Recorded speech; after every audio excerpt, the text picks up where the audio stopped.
Hello, everyone. Welcome back to another edition of the Skating Penguin Network Mailbag.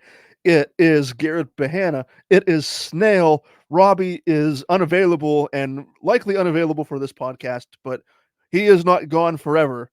As much as Snail wants him to be gone forever, he will be here eventually. Maybe just not for this podcast. But until then, we are here to answer more of your questions. Snail and I are going to do that. So thank you to everyone who submitted questions this week, as this is part two of this week's mailbag. Let's dive into it. Snail, question one is talking about the recent World Junior Championship. Question one comes from Brian. Let's talk about it. USA wins gold, which is surprising because every time I go on Twitter, everyone from Canada who I follow is always like, and they see USA win gold, they get all butthurt because They hate it. it's like it's the absolute worst thing in the world when another country besides Canada wins a hockey related tournament. They get so butthurt. But that's exactly what happened. USA wins gold. Snail, do you have any thoughts about the tournament and the announcement of the next World Juniors happening in Minnesota? Yeah, so quickly, I just wanted to say, like, I love Canada and everything, but dude, Canada gets so bent out of shape when another country wins gold in just about any hockey tournament. I heard Scotty Upshaw, former NHLer, he was ranting on his podcast, Missing Curfew, with former NHLer Shane O'Brien. And dude, he was just picking apart the US for how they celebrated blowing kisses to the crowd, which they were blowing kisses to their family. Their family was in the crowd. So I just think it's hilarious. Like that whole if you go listen to their recent podcast, his breakdown of just be he says that like even growing up playing, I think he was in the World Juniors as well.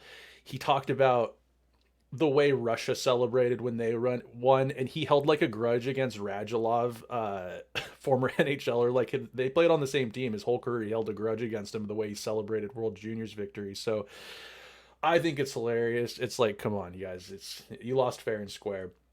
But Garrett and I were actually just talking about the tournament before we hopped on here. I think like to sum it up very nice and neatly and not get into it too much is good on USA for winning. The U.S. development program is in good hands. They're pretty dominant. It was good to see Braden Yaromir Jaeger, have a decent tournament. One of the Penguins' only prospects in their cupboard. The tournament does not feel the same without Russia. To be totally honest, I think that it's so much talent comes from Russia, Garrett, that it's like you're doing a disservice to the tournament without having this top end. It's the World Juniors, and you're excluding an entire country that has, aside from Canada and U.S., there's a large portion of the talent. I mean, Matvey Michkov, when he was projected to go, I would say top three, maybe top five, and then he slid to eight, but. He's one of those. He's going to be a stud, and we didn't get to see him play amongst his peers that he'll be playing in the NHL with. So that kind of sucks. I think they should figure that out. And as far as the World Juniors being hosted in Minnesota, I think that's awesome for Minnesota because I think Garrett and I agree that hockey is really important to Minnesota. It's the hockey state. That's built into their culture, and the World Juniors is just such a fun time of year. It's they have a true winter up there. It'll be the scenes from World Juniors next year will be awesome. Good for Minnesota. I think I can sum it up nice and neat. Garrett, you have anything you wanted to chime in, or you want to move on to question two? No, you basically took all the words out of my mouth. I mean, for the last however many years, I never really cared about the World Juniors because it's not like the Penguins had anybody of note that would have warranted me watching the tournament anyway. I watched a little bit, saw most of the highlights on Twitter. But other than that, USA, USA, USA, USA. And yeah, that's about it. All right, let's go to question two here from our pal Brian, and he asks, or he states here, was listening to the Empty Netters podcast, and one predicted that the Penguins were in playoff contention, and they make a monster trade for a right winger for Sid's line, and their other scenario predicted that the Penguins do not make playoffs. We go the other way and trade Jake Guentzel and Evgeni Malkin. Snail, have you been seeing this chatter recently tick up about the potential trade of Jake Guentzel? Like, Oh yeah. not even like take Evgeni Malkin out of the equation because I don't think under any circumstance, unless Malkin himself wants to leave, which I think he genuinely loves the city too much to leave, go anywhere else. So take Malkin out of the equation. Like within the last like 10 days to 2 weeks, I've seen an uptick in Jake Guentzel chatter, and I'm not here to say that I have any insider knowledge because I don't, but the more and more of this chatter is coming from potentially not signing a long-term deal. What happens if he doesn't sign a long-term deal? And what happens if the Penguins are out of playoff contention? Do they trade Gensel for a haul? It's so interesting to think about. Like again, I have no sort of insider knowledge, but if I had to put money on it, I would probably say Jake Guentzel and his representatives are going to wait until the end of the season, and then they will negotiate a contract at season's end. The Penguins, for me, would have to be so far out of the race by the trade deadline. I don't know when the trade deadline is. Early March, I'm assuming. March 8th. Okay, so we're less than 2 months from the trade deadline. The Penguins would have to have such a massive free fall to be out of it, in my opinion, to even consider trading Jake Guentzel. One of the things you have to do if the core here is getting older, but I still think you have to make sure Sidney Crosby and Evgeny Malkin are satisfied and happy. You owe it to them to put the best team around them if they're going to continue to play here until they retire. And we all know one thing for certain: Jake Guentzel is Sidney Crosby's favorite winger. If Sidney Crosby loses his favorite winger, then what's the point of contending? Why don't you just trade Sidney Crosby and Evgeny Malkin too at that rate? So I don't think Jake Guentzel is going anywhere. I think a lot of people are kind of getting antsy because there's been no real movement on contract negotiations.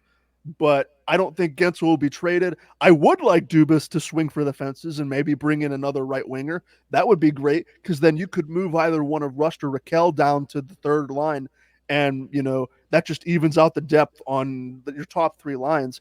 I don't know what kind of leverage or what kind of tokens Dubas has to try and make a move, but that's a conversation for closer to the trade deadline, in my opinion. Yeah, and you know that this chatter with Jake Guentzel is just gonna go to the wire. I don't think that he's It's going to going get worse. anywhere. It's going to get Oh, so worse. dude, I saw this. I saw this thing on Instagram this morning. They pretty much already traded. Like fans think that he's already been traded to the Canucks for Andrei Kuzmenko Yeah. and like a haul of like third and fourth rounders for the next 3 years, which is just like. I mean, I'm guilty of this myself. Like, I love imagining like a blockbuster deal, and always in my head I have Chell brain, and it's just like, yeah, I can maybe like a bottom six guy and like a first round pick will just like some like will get me this like massive like some superstar right winger or whatever, a centerman. It's just not how it really works. Uh, I don't know. Jake Gensel's probably this is a big. I think this is a big moment for Jake Gensel's career because like he's been an amazing winger, and I mean he could potentially really get paid. So it'll be interesting to see. I think whether the Penguins are in or out of the playoffs by it depends what the margins are, I guess. But I guess like if they're a few games out of the playoffs, they're gonna keep Guentzel as like their own rental. I think they're not going. I don't think they're going to ditch him. Cap space is so important right now. I think if he ended up walking, Dubas would be kind of rubbing his hands together, like, well, that sucks to see him go, but like I have so much cap space to play with now, and that in itself is a weapon. So I don't think Pens fans should get too worried about that. I don't even think Gensel would walk for free. I think if Gensel and I don't think this will happen, but let's say Gensel declines to renew his contract with Pittsburgh. Before he can even test the free agent market, he will be traded for something. Dubas will trade his right. Mm. He'll be on an expiring contract, but Dubas will. I guarantee you, if it were to come to this, which again I'm not saying it will, Dubas would trade his rights for something. If he were to say he's Ah, not signing, so I could see that. Gensel's just too good of a guy. He loved Pittsburgh. He won a cup here. He says, "Let's do a sign and trade. I want to positive, go. I want to go yes, here. We're gonna get at least get you something for my yeah. I could see that. yeah. So I don't think there's any scenario where he walks away and the Penguins get nothing. I think he's too good of a player for that. So whether it's a sign and trade or a midseason trade, trade deadline trade, I don't think it's going to happen. I think he's going to re-sign during the offseason, but that's a topic for 4 or 5 months from now. A guy like Gensel too, like even if he was like, I have a great time racking up points and goals on Sid's line, but he knows Sid's contract is gonna come up inevitably, and there's going to be a point where the Penguins do enter a rebuild. Jake Guentzel is not a player that is worried about him not being movable either. Like if he No. signed a long term deal, and by year three, the wheels fall off for Sid, Gino, and Letang, and the Penguins do enter this rebuild that's just been looming for what feels like a decade.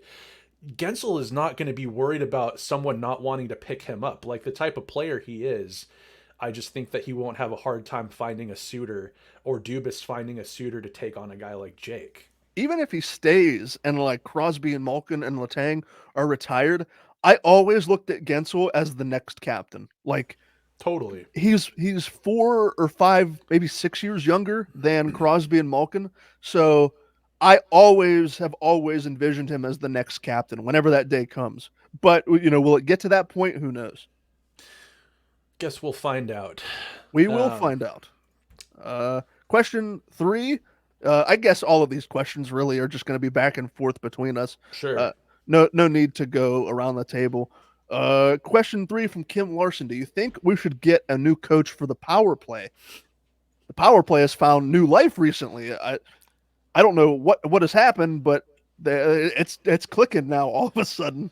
It's definitely not the detriment that it was. I think that it could be better, Oh yeah, absolutely. but like if they went through that slide with so many games without, like, wasn't it like was it 30 games or It was was it at 20? least it was at least 30. It was It at was like least 30 NHL games or something without a power play goal. If that didn't get them a new power play coach, they're not going to get one for the rest of the season. Like, I yeah. think that they'll probably wait for an opportunity for a clean slate, probably have to have conversations with Sully on who they're bringing in next. But yeah, I see, dude, every time I see them go to the bench, like the camera pan to the bench and Reardon has that whiteboard out and he's drawing something up, I just like laugh to myself because I just feel like that's such an that's so memeable. Like I want to like take a screenshot of that and just do like the what was that movie where the kid draws the dicks or something, and like that whiteboard for all we know could just have like penises drawn on it, or fucking squigglies, or like stick figure houses. Like sometimes I wonder what's actually going on that whiteboard. But yeah, it, if we haven't gotten a new power play coach by now, it's not happening this season. Wouldn't you say, Garrett? Yeah, I especially now that they've started to find their groove a little bit. Like you mentioned, I'd like to see a bit more urgency. The Philadelphia game, I tuned into the beginning of the Philadelphia game and the power play it looked like they were determined to score. Well, really because that was a massive game in terms of getting points within the Metropolitan Division, getting points against a divisional rival who you were fighting for playoff positioning with. So the Penguins came into that Philadelphia game with really a lot to prove, especially if they lost that game, but they didn't.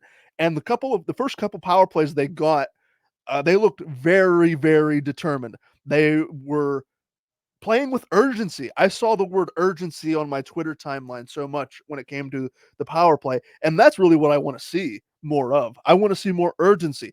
These superstars, Crosby, Malkin, Carlson, a lot of the times, and look, they know more than I do. I've never laced up a pair of skates in my life, but you almost think, at least maybe subconsciously, that they're a bit lackadaisical with the puck because they want that Harlem Globetrotter kind of power play goal.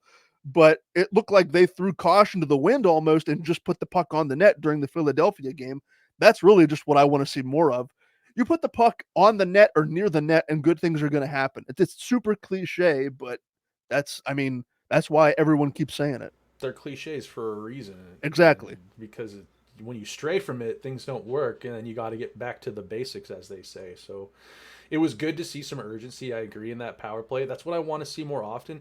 And so, dude, I think sometimes that power play, the lack of urgency, when you have that much talent, I think sometimes the confidence of those players, it's not like they're, to us it's just like it makes us pull our hair out, but for them I think they're out there and there's just like a confidence level that they're like, we're gonna get it done, and then it doesn't get done, and they're like, Yeah. anyways.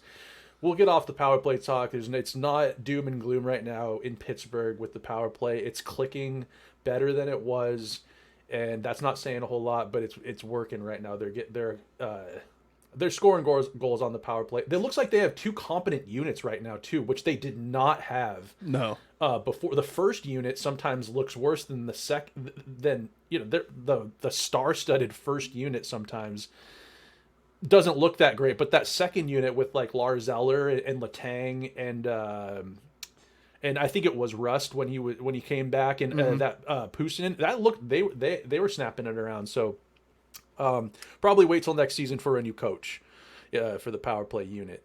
Let's go here to question number 4 from Brian. If someone has a tattoo behind their ear, would you consider that a neck tattoo? So if you're getting the tattoo, let's talk about tattoo placement. So yeah, I'm doing the same thing you're doing right now. So for like he's Brian's not here to clarify, but the tattoo is not on the back of the ear. Like it's on that space behind the ear, but the Behind the ear, yes. So I don't think he literally means on your ear itself, okay. but like that area that your ear covers. Then yes, I would consider that a neck tattoo. What about you, Snow? Well, I don't think I would consider that a neck tattoo because I consider the neck, Yeah, here. Like yeah. when I see somebody on like public transportation or working somewhere like at a grocery store and they like it's obvious when they have a neck tattoo, but that's a little bit more hidden and concealed. I think I've seen actually a bunch of tattoos kind of back there. Would that be considered a head tattoo? That's interesting. Uh, Maybe it would be because if it's behind, yeah, if it's behind the ear, it's higher, it's higher up than what would be. That's a really. I didn't think I'd be thinking this hard about the placement of a behind the ear tattoo. So it actually says here the Cleveland Clinic. Oh no, Penn Medicine. Your neck of the woods. It states that area behind the ear is called the mastoid bone. Is there a bone behind? Yeah, I guess there is. Yeah. The mastoid bone is located behind the ears. Uh, it's hollow. The inside of the mastoid bone is aerated. There's a bony prominence, and it does. I see it actually lists here that people sometimes headaches are triggered from back there. So would that maybe be evidence that the mastoid May bone is in fact part of the head? Part of the head. Maybe it would be a head tattoo, like you mentioned. I think it's a head tattoo. These are the great mysteries of our time, ladies and gentlemen. They go unsolved for millennia. Brian really makes us like think way more about things than like we come on here expecting to. Oh yeah, like I come on here and have like a surface level conversation about just about everything, but I like before we hit record like 20 minutes ago, I did not think we were gonna have that deep of a conversation about tattoo placement on the body. So I think the consensus, I guess, would be that after some research here from a reputable source, Penn Medicine, the mastoid bone, which is the area behind the ear, if you were getting a tattoo on that, that would probably be considered a head tattoo, Brian. My opinion has changed. I originally said neck tattoo, but I will go with the evidence presented, and I will say now it is officially a head tattoo. There you have it. All right, question number 5 here. Has Snail ever been to Cowgirls, and what's the atmosphere like there? So I don't. When I first read this, I thought he meant Cowboys, and Cowboys is a phenomenal establishment in Calgary, Alberta, and I have not been there, but I would like to, maybe a few years a younger Snail would have really loved to go to Cowboys, but do you know what Cowgirls is, Garrett? I just Googled it. There is something called Cowgirls in Seattle, Washington. 421 First Avenue, Seattle. Or First Avenue South, Seattle, Oh, Washington. And look, is it a gentleman's club? Or is it a bar? it looks like it's a bar. the Wild American Saloon, located in the heart of Seattle's famous Pioneer Square. I've been to that street a million times. There's a music venue right next to there that I've seen many bands at, but I've never been to Cowgirls. And I Oh have to man. say, looking at some of these photos, oh, they've got the mechanical bull. I have seen videos and stuff from here. This looks like a wild time. I might have to actually get boots on the ground and go. I might have to go check this place out, and then I'll report back. Take your phone, because I think you have access to the podcast Twitter. Take your phone, take a bunch of pictures, just post it to the Twitter account with no context. No context. Yeah, just me maybe on a mechanical bull. Yeah. No, but again, thank you. I assume that was from Brian, or yeah, I think it was from Brian. Yeah. Thank you for the suggestion. So I guess I have a question now for Brian. How do you know about Cowgirls? How does he know about cow? Wait, is this a national chain, or because I didn't know what it was? I don't know. It seems like it's. I mean, there's a lot of bars that have this shtick, um, but I've never heard of Cowgirls. I think it literally just says, "Oh wait, Cowgirls Inc." Maybe it is a chain. There's a Reddit post that I'm looking at right now. No, I just see Pioneer Square. Pioneer Square. It doesn't really say it's an. So I guess I'm curious, Brian. How did you find out about Cowgirls, and what are your intentions with Cowgirls? Boy, let me see. But I will report back on the atmosphere. I will gladly have a few drinks in there and see what the noise is all about. All right. Well, until we will await your report, whether it comes next week, the week after, whenever you get back to downtown. Because I assume you live in the suburbs, right? You don't I live. do. Yeah, I figured. I live like 20 minutes, 25 minutes up the freeway from like downtown Seattle. So Okay. yeah, not in the city. It's kind of a pain in the ass to get to the city. As I get older, it gets harder for me to get down there because I just don't have the patience or the. It's just annoying. But Here's a question for you that it's not related to the mailbag. I have this question I think about a lot because I wish Pittsburgh had a better public transit system. What is the public transit like where you live in the burbs compared to like downtown Seattle? so unfortunately, like I live far enough into the burbs that like the really good public transit cuts off like right before the little town that I live Oh, in. that sucks. They're building.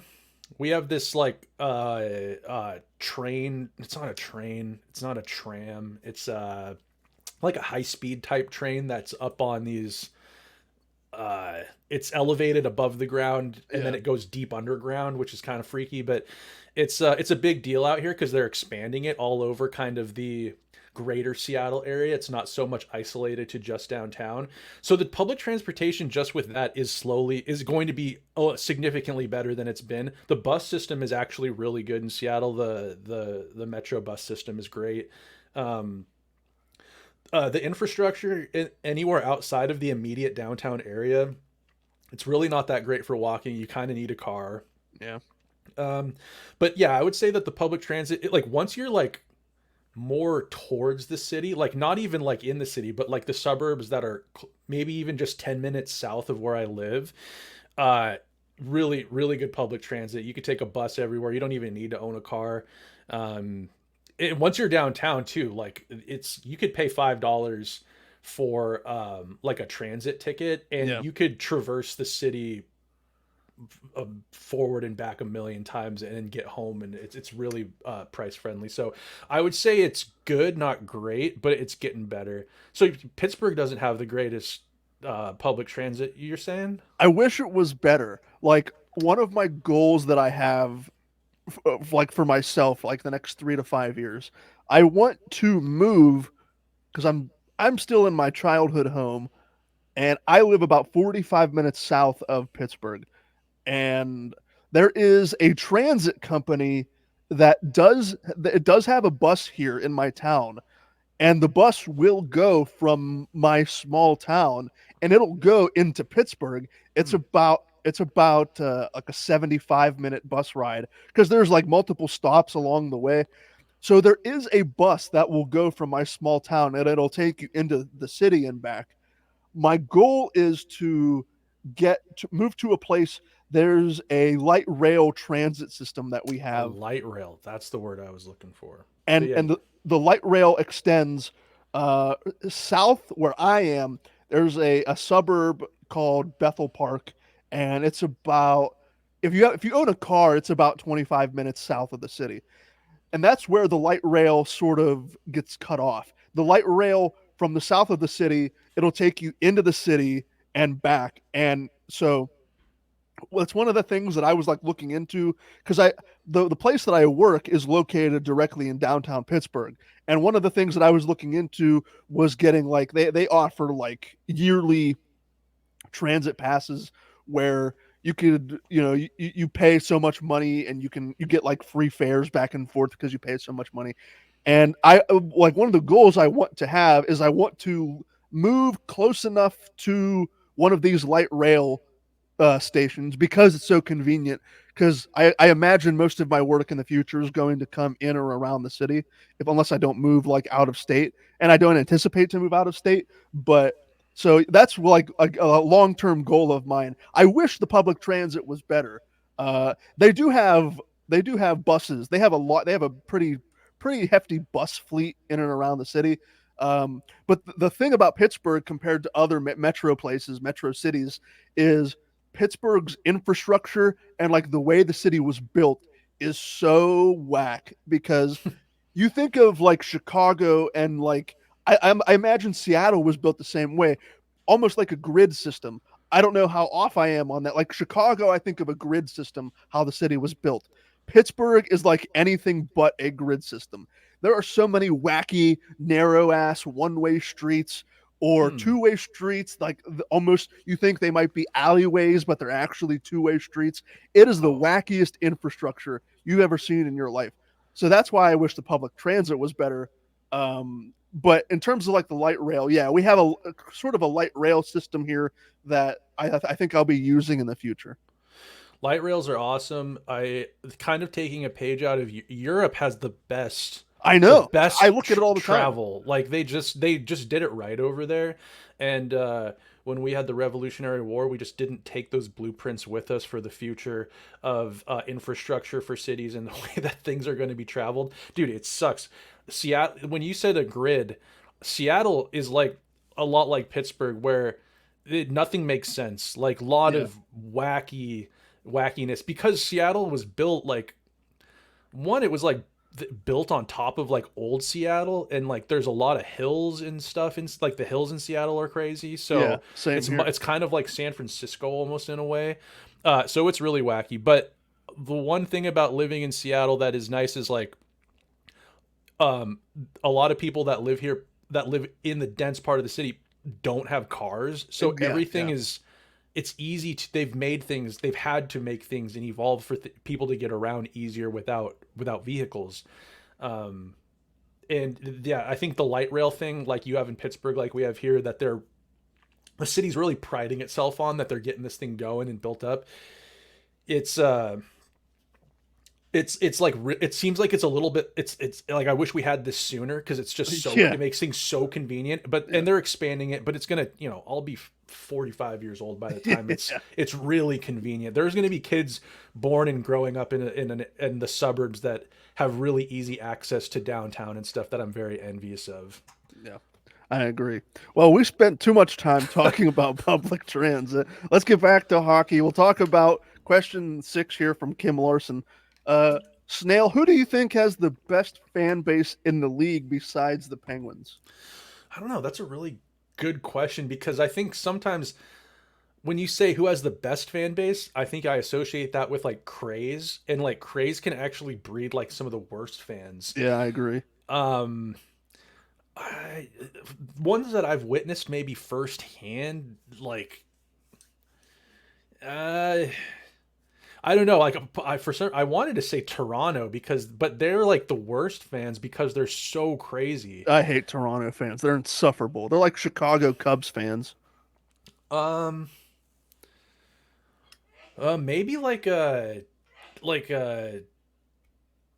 I don't know. Seattle fans are they're pretty excited and crazy about a team that is so new. And Yeah. like when I go to games, like there's like people there that don't really even probably know what's totally going on, but they're excited and happy about it. So to have that kind of blind faith towards something that you don't even really know what's going on, I could attribute that to being like a pretty good fan base. But I don't really got much for this, man. I was every fan base that keeps coming to mind. I think of like crazed fans, and like I think of like Philly fans or like Toronto fans or the Rangers fans, but all of them are insufferable. Oh man, Who comes to mind for you? have you speaking of Philly fans, like we're talking about this right at the right time. Have you seen like all of that vitriol and hate on social media over the last like 48, 72 hours about the Cutter Gauthier trade, and like Philadelphia fans are ripping this 19-year-old kid a new one for basically saying that he didn't want to play. Cutter Gauthier has become my all-time favorite player for basically giving the middle finger to Philadelphia. Yeah, it's like it's there's so much to unpack there because like Philly fans loved Eric Lindros, and guess how you got Eric Lindros? It was the same. He told the team that drafted him Yep. to essentially buzz off. He's not signing with the Nordiques or whatever, and he went to Philly, and they got one of the greatest players in their franchise history. A lot of jerseys, a lot of people wearing Lindros jerseys. Yep. No awareness and compassion for what this kid's going through. Yep. He's 19 years old, and I thought even it's like even the management pulled a Philly on him, like the president of like the team and like their GM and like Danny Briere and Keith Jones, and then like the actual like owner of the team are just like they could not iterate it enough that they don't want him. Like if you don't want to be a Flyer, good riddance. It sounded like they were truly butthurt. So talking about tying this back into which fans have the best fan base, I guess you could argue that Philadelphia has like a they are not the best fans because they will torture their own with no remorse. They threw Philadelphia, not Flyers fans, although I would imagine a lot of Flyers fans are Eagles fans. Philadelphia Eagles fans threw batteries at Santa Claus. We've brought this up on the podcast before. I will bring it up any chance I get. That's how deranged that fan base is, throwing batteries, like double A batteries, at Santa Claus. What did It's he just do to Philly? exactly like I don't get it. They are just a deranged, sad little fan base. That is not the best fan base. Uh, God, yeah, Philly really they don't really care about that reputation they have. They kind of lean into it, it seems. So I don't know who's got a great fan base other than the Penguins. And I'm Yeah, sure there's people out there that are rolling their eyes saying that the Penguins have the best fan base. Like they've probably heard us on here rant about things and been like, ah, there we go, typical Penguins fans. every hockey fan who either has a podcast or doesn't have a podcast, every hockey fan of every team is going to say their fan base is the best fan base. Like I could talk with a Dallas Stars fan, and they're going to say, yeah, the Stars have the best fan atmosphere.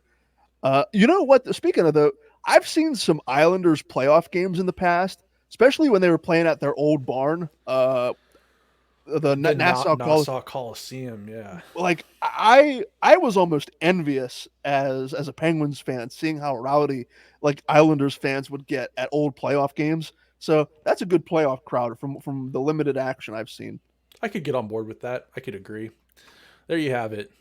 Best fans uh, besides the Penguins, Islanders, maybe Seattle is up there as well. Certainly not Philly.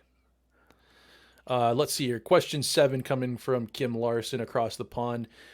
He asks simply, best goalie tandem in the league. And I don't know if that's actually referring to the Penguins or if he's just asking for who we think is the best goalie tandem. I think he was just asking who he thinks the best goalie tandem in the league is.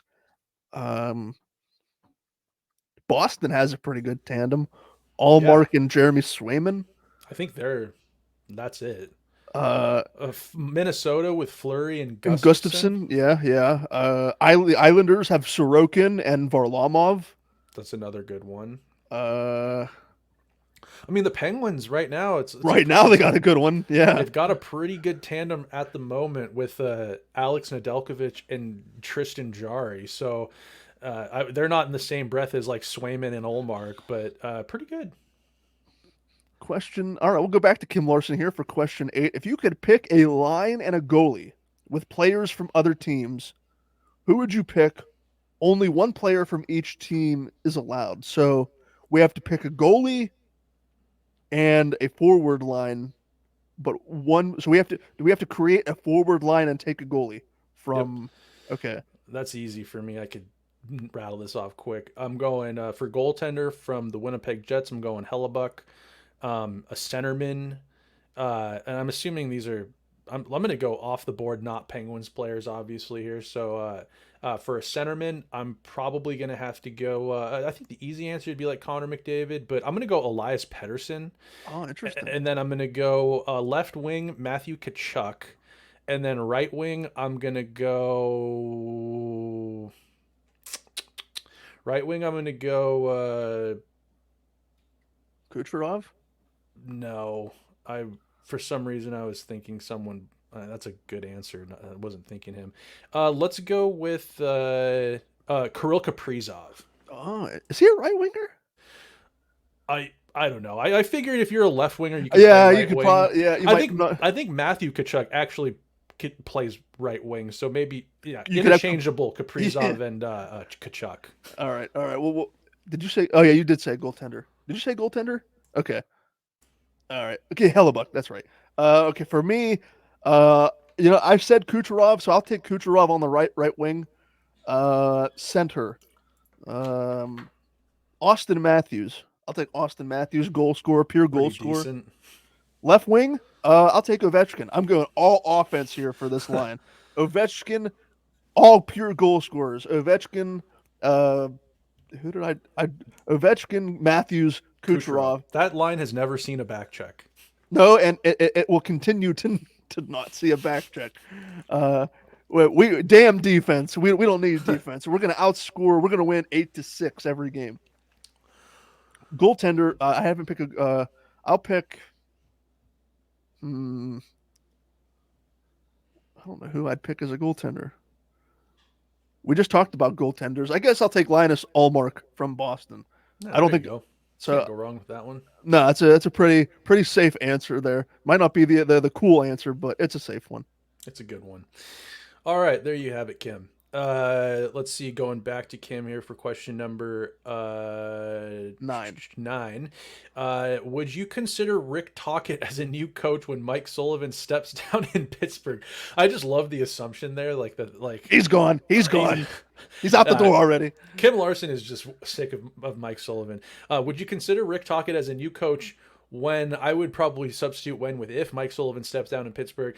I would like to see him back in Pittsburgh, but can't see him as an assistant coach as it is right now.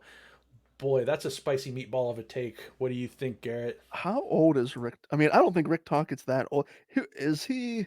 Let's see. He played with Mario in Wayne and all. He's got to be what, like 50? He is 59. He'll be 60 Ooh, in April. dude, he looks good for He 59. does. He doesn't have a wrinkle on his bald head. So, yeah, I think at this point in his career, Tockett's is probably head coach or bust for Tockett. Uh, I liked him when he was here with the power play. That was like peak Phil Kessel power play era. Like that. We're romanticizing that power play compared to what's Oh, happening right now. dude, But we took that era for granted. Like I never worried about the power play once. Like they'd go on the power play, and I think that I would actually. There was no doubt in my mind that they weren't going to score. yeah, all they had to do was find Phil in an open lane, and he would just rip it for a one. Like he wasn't a great one timer, and but because he had so much flex in his stick, so like Yeah.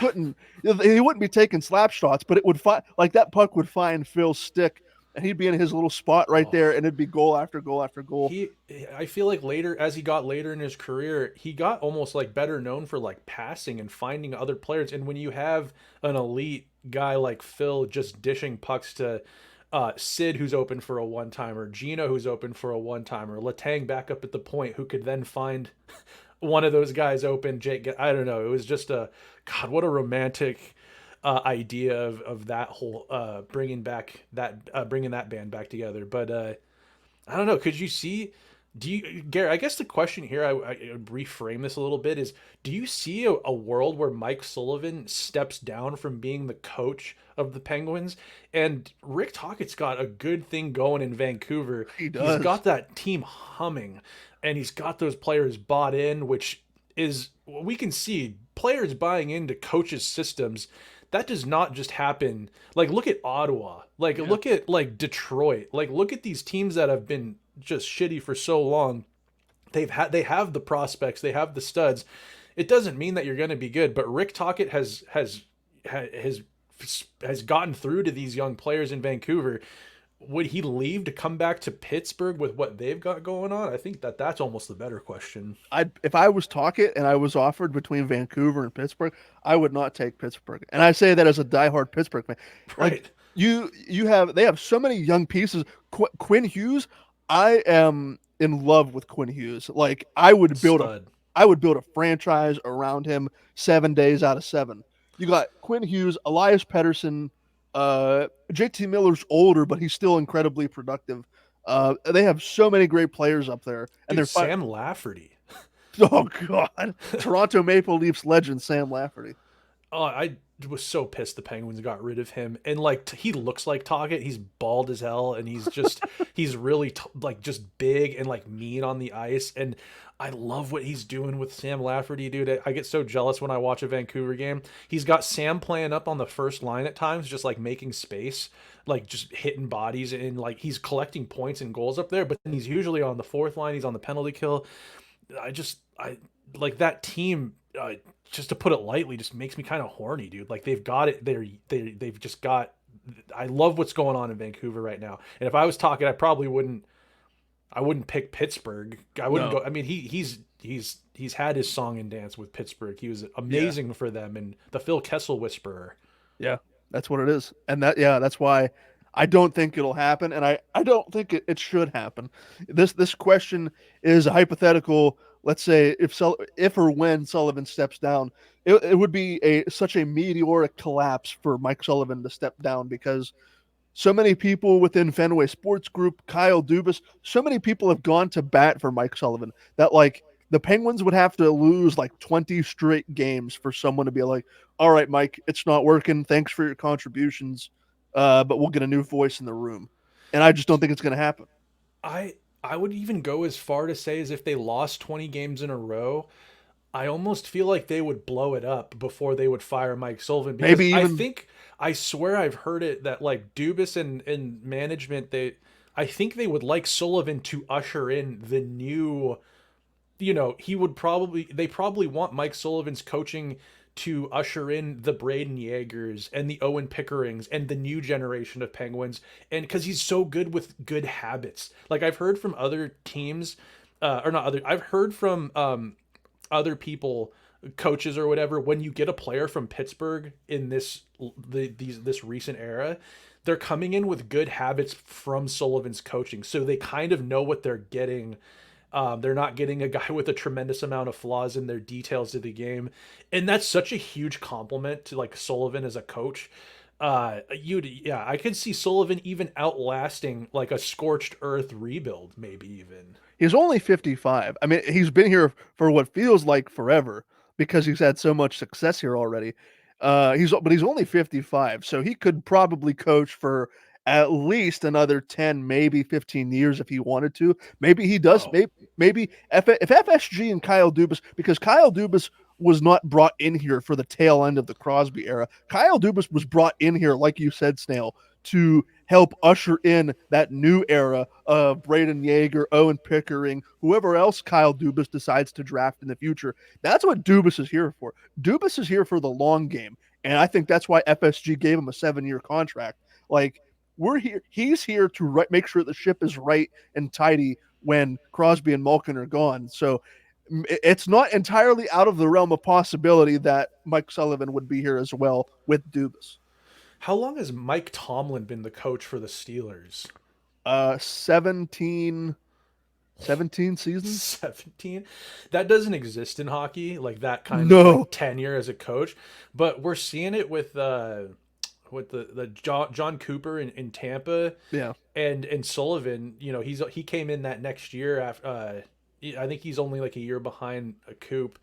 Uh, I mean, there's a reason these guys have kind of stuck around this long. Usually, I think isn't the average coaching lifespan of for a team like 3 years or something. that sounds right to me because it seems like, yeah, you get a 2 or 3 year period, and if it's not working, you get a new face in there and see if you have another 3 year period.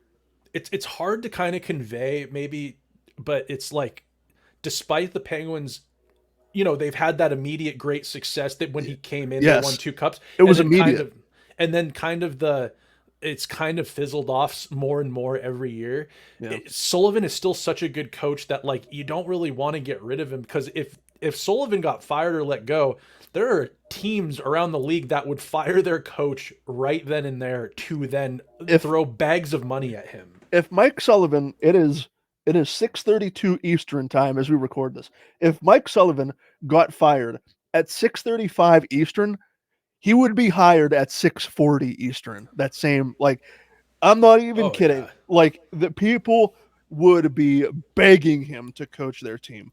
And you know what? The players, we've seen on multiple occasions. I've read article after article.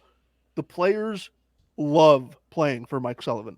And Even Gino. I've heard Gino praise Mike Sullivan, which is yes, crazy. Sidney Crosby wants no other coach than Mike Sullivan. That has been confirmed, maybe not on record in a media scrum, but I've read countless things that have said Sidney Crosby wants Mike Sullivan as the head coach. And you know what? Whatever Sidney Crosby wants, Sidney Crosby should get.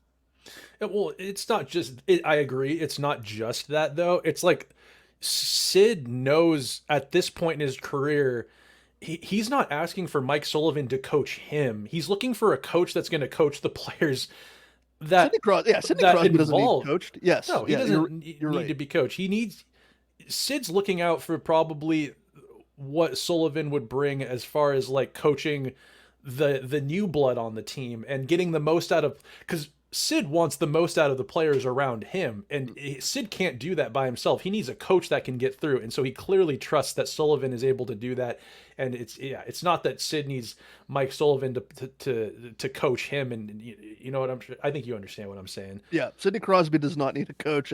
He is basically he is a coach at 36 years old. He does not need someone else to tell him how to do his job. Precisely. So yeah, I don't see Rick Tockett's not coming back to Pittsburgh anytime. As much as like maybe in some weird other like alternate universe, it would be cool to see him back here. But he's had his time in Pittsburgh. We thank him for his services, and I'm honestly really happy for Rick Yeah, Tocchet the same here. success he's having. Like he was. I remember he was broadcasting. He was on TNT's coverage, Mm-hmm. like when TNT got the hockey rights, and then he gets that job in Vancouver. And like you said at the start, look at what Vancouver is doing right now with all of the young pieces they have there. I wouldn't want to leave that at all. I'd like you said, that he has Vancouver humming, hitting all the right buttons over there. So In Vancouver, if you're a successful team or a coach in Vancouver, that's a Canadian market. I mean, you're like above Trudeau if you're a yeah, successful coach in a Canadian market. You don't have to pay for meals. You don't nope. have to pay for beers. You're essentially a god over there. So I wouldn't trade that for the world, honestly. Yeah, that's right. That's a good point. Yeah, those Canadian franchises are so desperate for anything resembling a championship that now that they got Vancouver cooking, they're like, "All hail our mighty Lord and Savior, Rick Tocchet." Yes. And I mean, right now, the two best teams in the league are Canadian, with Winnipeg somehow being the best team in the league, stats wise or whatever. I saw that they're number one, and then Vancouver right there too. I mean, I think it's awesome for Canada. They deserve it. All right, let's move on here. What do you say, Garrett? To question number 10, coming from Kim again. Would you put Drew O'Connor on the Crosby line and put Raquel with Malkin or even on the third line? O'Connor has had something of a resurgence here. Looks like he's playing with a lot more confidence. Would I put him on the Crosby line? No, I wouldn't, because Ricard Raquel looks like a new man since he's come back Yeah. from injury. And so you're not going to take Guentzel off the Crosby line. I think I saw a stat the last game they played, the Penguins played. Raquel, he scored in the last game. I'm pretty Yeah, sure. power play goal. Yeah. and that was the Philadelphia game, right? Mm-hmm. And I saw there was a graphic that played during the broadcast. I think he had 5 goals in his last 8 games when he didn't have a single goal in like the first 20 something games that he played. He is a new man right now, and he has found his confidence once again after coming back from injury. I would keep Raquel, Crosby, and Guentzel together. Um, who is Rust is Malkin's right winger right now? Currently, yeah. Rust is coming back from injury. I wouldn't be surprised to see Rust back on Sid's line eventually. I probably But things are just humming so well with that first I line. don't want to touch that first line. That's I No. I just don't want to touch it. Let's So be honest. We'll probably, I mean, dude, with the way the injury bug affects this team, like Drew O'Connor will probably get reps with Sid's line at some point. yeah, Um, I would even argue maybe that if I'm moving Drew O'Connor up into the lineup at all, I from the in when he's played in the top six role, the best games I've seen him have are with Malkin. He seems to have a little bit of a more chemistry with Gino. They've connected for some sick goals. Drew O'Connor's really he's kind of I think Sullivan must be coaching him a bit. He's really figuring out that his strength in the NHL is fetching the puck and yeah, going to the net. yeah. And when you have creative superstars like Sid and Gino, that just makes their job and your life really easy. If all you have to do is go to the net, you're a north-south guy, and I'd probably rather see him on Gino's line when Riley Smith isn't really getting it done. Riley Smith on a Lars Eller line or something. That's probably more of the shakeup I'd be looking for. I do the same. Yeah, I do the same thing. I don't know. O'Connor is a left. Is he a left-hander? Yeah, left. Okay, so it wouldn't be out of the realm of like wildness to have O'Connor on the left wing of Malkin, because yeah, Riley Smith right now he's in a little bit of a funk offensively. I wouldn't be opposed to that. O'Connor, Malkin, Rust right now. I wouldn't mind that at all. Wouldn't mind that one bit. Question. We'll go to what a question. 11. Oh, question 11. All right, we're staying with Kim here. Kim says, I feel that in some games we have the best goalie tandem, but just as you think that no goals are allowed, we allow 5 or 6 goals the very next game. We are so inconsistent at that position. Snail, do you agree? I don't agree because I think that our goalie tandem is actually pretty good. And as sour as I've been on Jari and like that contract he got at the beginning of the before the season started, it has become abundantly clear to me now that it is not necessary. I mean, okay, all goaltenders will give up a bad goal from time to time, but it's the team, dude. The team sometimes plays night and day different in front of Nedeljkovic than they do Jari. And I've said this on here before. I feel like there have been numerous games where they've thwarted a great performance by Jari by just having no structure in front of him and making him have to make the unorthodox acrobatic saves. He looks like he's flopping around in the net. They're piling on the goals. It's when they're getting that many scoring chances and they allow 5 or 6 goals in a game, that's not because the goalie isn't seeing the puck well necessarily. Those chances are coming from poor structure and bad defense. And when you've got, I like a couple games ago, I noticed it was late in the game and it was Eric Carlson and P.O. Joseph in front of, I believe, Jari. And that's not the defensive pairing you want late in the game to keep bad things from happening in front of your goaltender. So I think we do have a really good goalie tandem. And I think that it's the inconsistency with the structure that plays in front of him that really leaves them high and dry at times.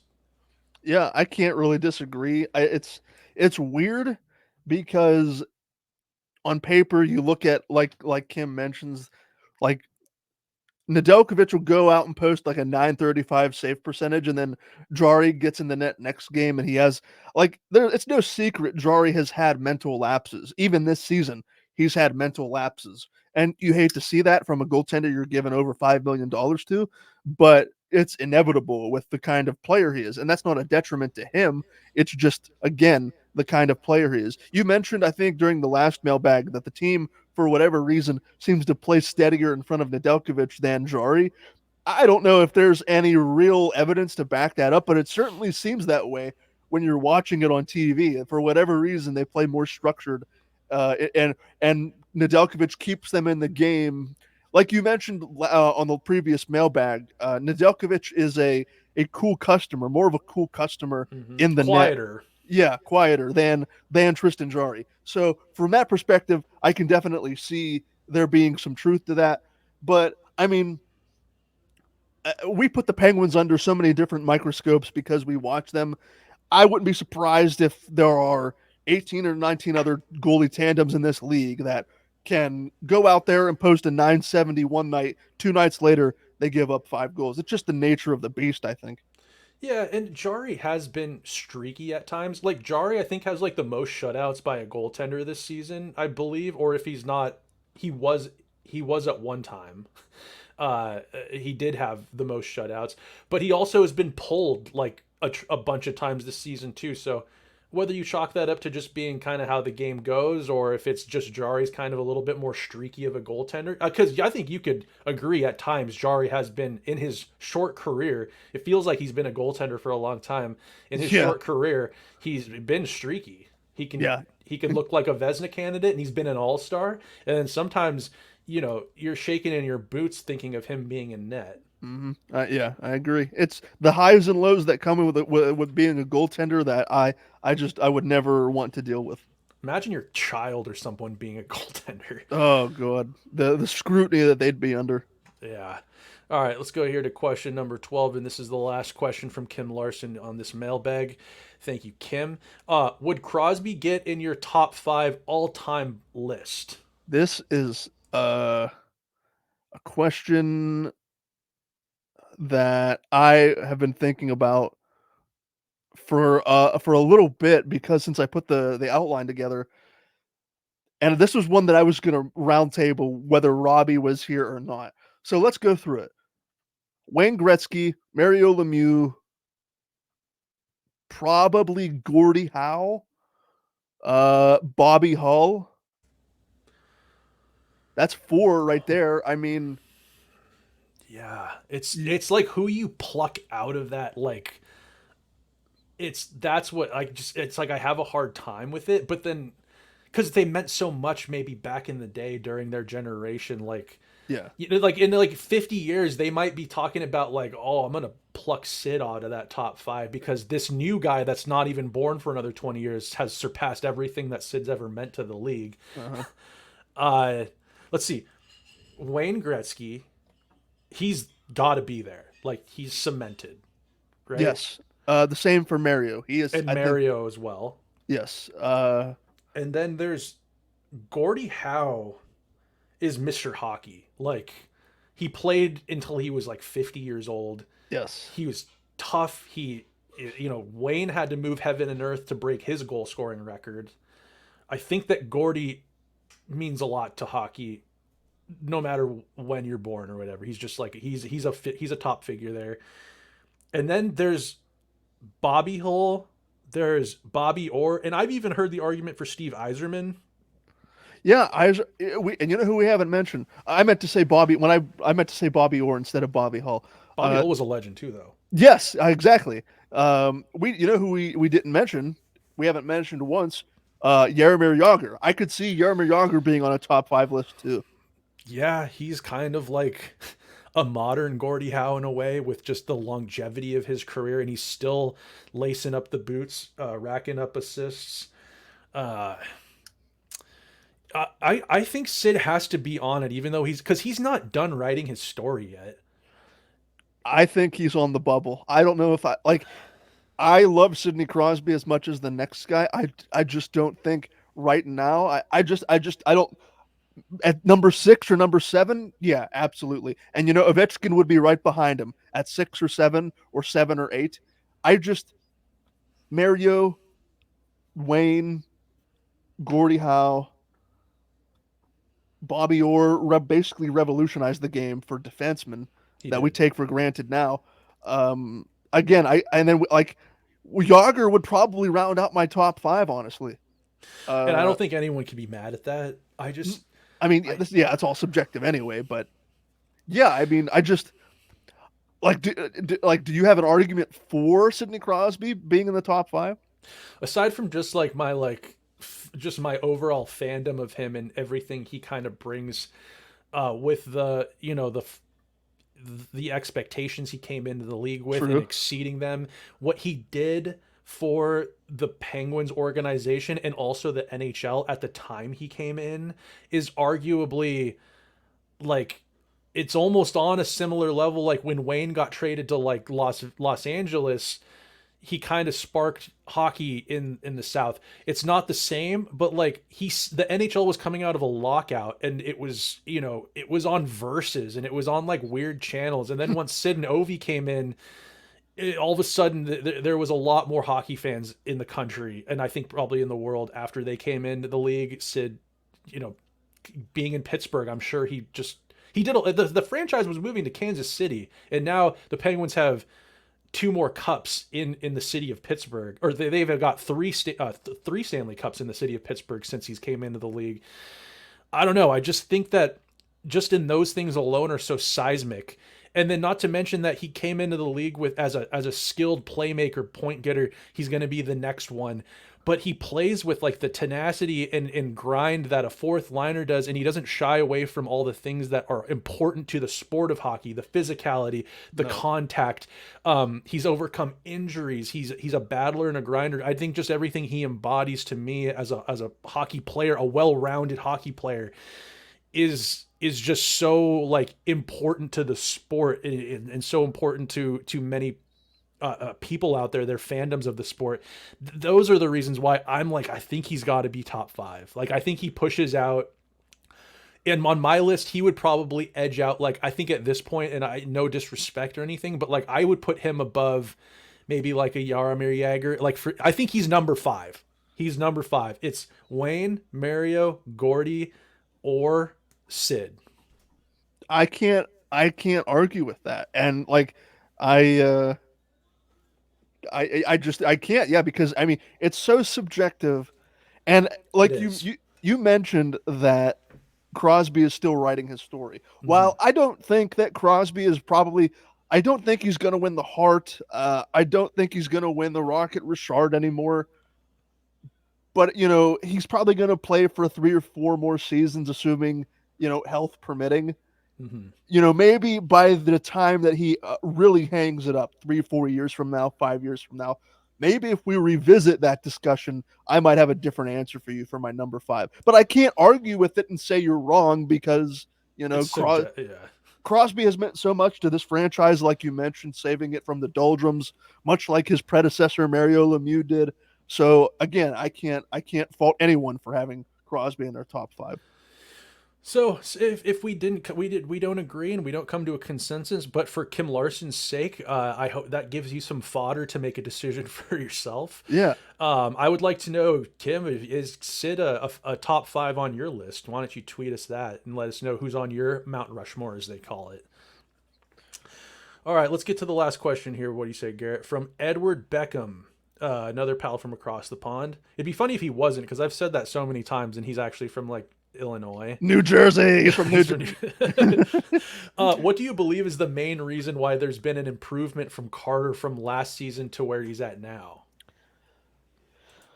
That's a good question.